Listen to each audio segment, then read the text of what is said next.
We're entering the depths of summer, and as each season turns, you get a new quarterly wrap-up. This time, we're getting a little weird. I mean, weirder than usual. Horses ransacking hospitals, exterminating all life in a game of galactic Jezzball, and preventing a time loop with your radio. Even more so than usual, every game in this list is rooted in an off-the-wall idea that showcases just how much fertile ground there is left in the industry to explore, both for bonkers mechanics you've never seen before, and for inventive storytelling. But as usual, no matter what, the games on this list can all be completed in 5 hours or less. Interesting experiments and quick, solidly built shots of fun you can squeeze into the few spare hours you have in a week. First on our list is Vectronom.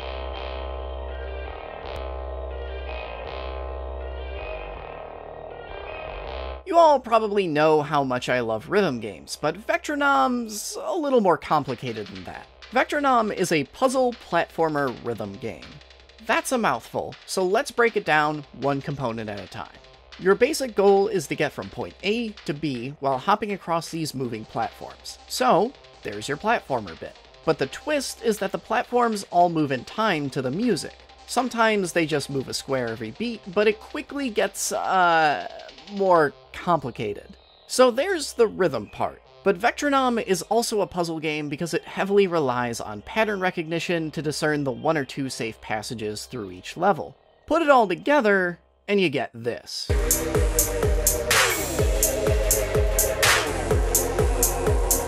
From afar, Vectronom probably looks borderline incomprehensible, especially without the music accompanying it. You look at footage like this and are probably asking yourself how the hell I'm even doing it. Surely I've just memorized this entire sequence, right? How else would I know the ground's magically going to be there to catch me every time I hop off a ledge? But on the contrary, it's been months since I've played a game that has felt so natural and intuitive to pick up once you actually sit down with it. That might just be because of how my brain is wired and the fact that I'm already a trained musician that knows how to think in different time signatures. But I also think Vectronom deserves massive praise for its excellent tutorialization, from explaining the basics to its Nintendo-style method of introducing and slowly complicating each level's unique mechanics. Though really, Vectronom just deserves massive praise in general. This game is brilliant, and I loved almost every minute I spent with it. If you like rhythm games at all, you owe it to yourself to check this one out. Alt frequencies. Alt frequencies falls into the same vein as other games like Tacoma, Her Story, or Stories Untold, using the medium to find new and unique ways to tell established narratives. In this case, everything you do is through a radio. You start out flipping between stations to figure out the daily news and so on. But usually, to progress the plot, you have to record a soundbite from one radio station, then send it in and play it on another. Alt frequencies rides or dies based on how much you like this unique mechanic. The game isn't much to look at, mostly just a painting of a radio with a text box. And its story is perfectly passable, but not about to win any awards on its own. The unique way that story gets delivered is what makes the game worthwhile. It opens with an appeal to find the truth, and then sends you hunting across the airwaves for a government conspiracy. In actuality, however, you're not so much finding the truth as you are finding the perfect words to motivate someone else to find it, and broadcast it over the airwaves. If you're the person experiencing the headaches, please get in touch. I feel we have a moral duty to investigate this. Meanwhile, there's a whole government plot going on to enshrine time travel and its use into actual law, a conceit that affects the gameplay as much as the narrative. There's a big vote coming up about it, and naturally the government is doing a bunch of shady shit and trying to manipulate it. So it's up to you to deposit a choice word here and a convincing phrase there to get enough other people up in arms over the whole deal and prevent it from happening. All in all, I kinda wish Alt Frequencies went a little farther with its plot and made the player work a little harder to try and uncover said conspiracy. But I understand that small projects like these are met with a lot of limitations. Even in its current state, it's worth taking a look, particularly if you like unconventional narrative deliveries. St. Hazel's Horsepital.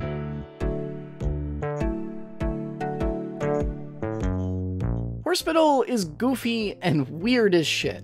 In a good way. But the gist of it is that your best buddy has somehow found himself in a hospital, and you need to break in and get him out.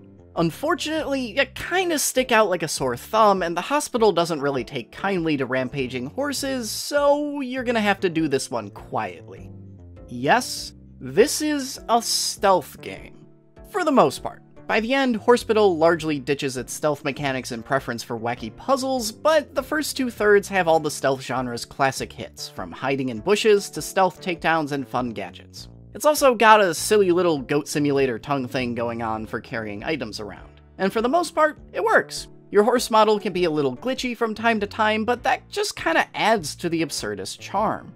If there's any complaint to be leveled at Horsepital, it's that perhaps the game is too simple. It introduces a fair number of interesting mechanics, but with a few notable exceptions, this is nothing I haven't seen in other stealth games, and some of the mechanics were screaming to be explored a little more deeply. As it is, the game is more entertaining for just screwing around in than a serious contender in the stealth genre.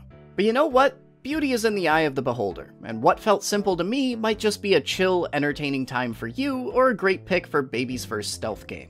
I know I've got a fair few parents in my audience, so if you're looking for something to put in front of the little ones, you could do far worse than a goofy little game about horses running amok in a hospital. Just, beware the random drug tripping and one fairly toothless Vietnam flashback that are in there for reasons.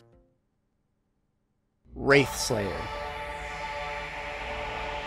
Wraithslayer does everything just a little bit differently than you might expect. It's kind of like a boss rush game, except instead of facing a rogue's gallery of towering foes, you're fighting this one spooky boy who progresses through several forms as you battle. How you fight is a little different too. Instead of shredding a giant health bar with a hail of bullets, you have to instead collect 3 gems around the arena, then run into the wraith to hit him. Repeat 3 times, and you move on to the next phase. And then there's the movement system. You don't quite fly in Wraithslayer so much as you just have infinite dashes. On paper, that probably sounds like a barely noticeable distinction, but you feel it in so many different ways, from the fact you can only move in the 4 cardinal directions to the subtle drop to your horizontal dashes as gravity takes over again. If there's one thing Wraithslayer nails, it's this movement system. It's kinetic, frantic, and when it finally clicks, you feel like a damn ninja as you run circles around the wraith. This is one of those cases where just moving around would be fun, even without a giant walking nightmare to fight. Wraithslayer can be a little rough around the edges, though. In particular, getting the game to confirm a hit on the wraith can sometimes be a little finicky, and the gems are small enough that sometimes you end up running circles around them trying to pick them up. But its core concept is sound, and these minor blemishes are easy enough to play around. And after you beat it once, you unlock a hard mode that's basically the wraith, but just twice as much, as well as an endless mode that lets you chop the wraith till you drop. Overall, it's a pretty nifty little title. Kids.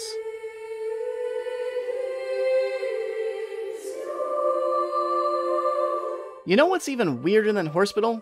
This game. Kids' Steam Store description just reads, a game about crowds. And as far as forward descriptions go, that's pretty accurate. But Kids is just as much art piece as game. It's made by the same 2 guys that made Plug and Play, and if you've played their freshman effort, you already know exactly what their second game will be like.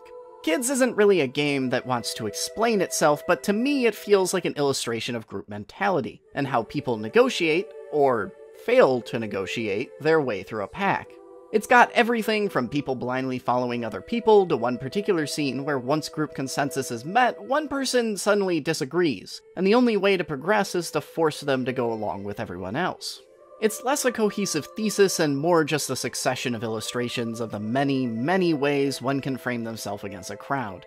There's not much to say gameplay-wise. You just click on different people and then they go do things. And anything I could say about the art, you can already tell for yourself just from what's on screen. It's surreal, minimalist, pretty weird, and circular in nature, always following the same cycle of scenes over and over. And as far as a 20-minute art project goes, Kids is pretty interesting to roll through at least once. Voidrun. Voidrun puts you on a dark mission to exterminate all life in the solar system. The game gives you 4 randomly chosen planets and then tells you to go forth and lay waste. Snuffing out all life is already a tall order, but to complicate things, you're also going to have to do it with both arms behind your back. See, you don't get any traditional weapons to wipe out all life as we know it. No giant doomsday lasers, no apocalyptic nuclear missiles, not even a machine gun. All you get are these weird bombs called void balls, and in order to kill an enemy, you have to fence them in and complete a circle of bombs around them. You're basically playing Jezzball, the twin-stick shooter. The void balls themselves are incredibly useful, multifunctional tools that are surprisingly deep to use. Their primary function is, well, obviously killing things, but you could also use them as a shield, as they block projectiles and a lot of melee enemies alike. And if you can find a spare moment, you can also start digging up the countryside to box in your enemies. The complications don't stop there, either. Instead of your enemies growing more powerful as you move from planet to planet, Voidrun makes you weaker. You start each game with 4 boons that have been gifted to you by your betentacled overlords, but each time you destroy a planet, you have to give up one of those buffs. Sometimes this leads to you getting silly builds with multiples of the same buffs, but sometimes you get a ridiculously powerful kit, and parting with one piece of it is a tough decision to make. And when you put all these different twists together, Voidrun starts feeling really unique and stands out from other arcade shooters. I was also surprised by how different each of the 8 planets you could invade were, and how replayable the game was. Put in some old school purple-tinted graphics, and you got a pretty singular game. It's not by any means perfect, though. If I'm being honest, some enemies are more irritating than fun to deal with.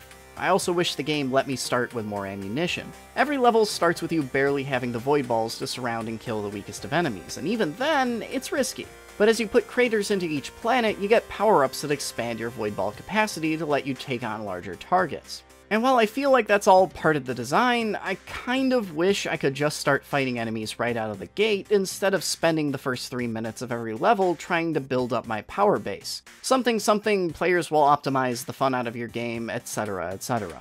But those complaints are hardly enough to ruin what is a unique, interesting, and challenging title. And while the game is clearable in 5 hours, you've got a few different difficulties and challenge modes to dig into if you want more. If anything I've said sounds interesting to you, you'll probably enjoy it.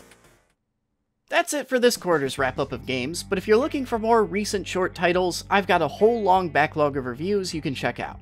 Seriously, I do this all year round, so you can find a ton of great short games that will absolutely blow your mind. And if you've got a game I missed from the last 3 months that you liked, give that game a plug in the comments. And if you liked this video, hey, hit that subscribe button. Thanks for watching this far, and I'll see you all next week.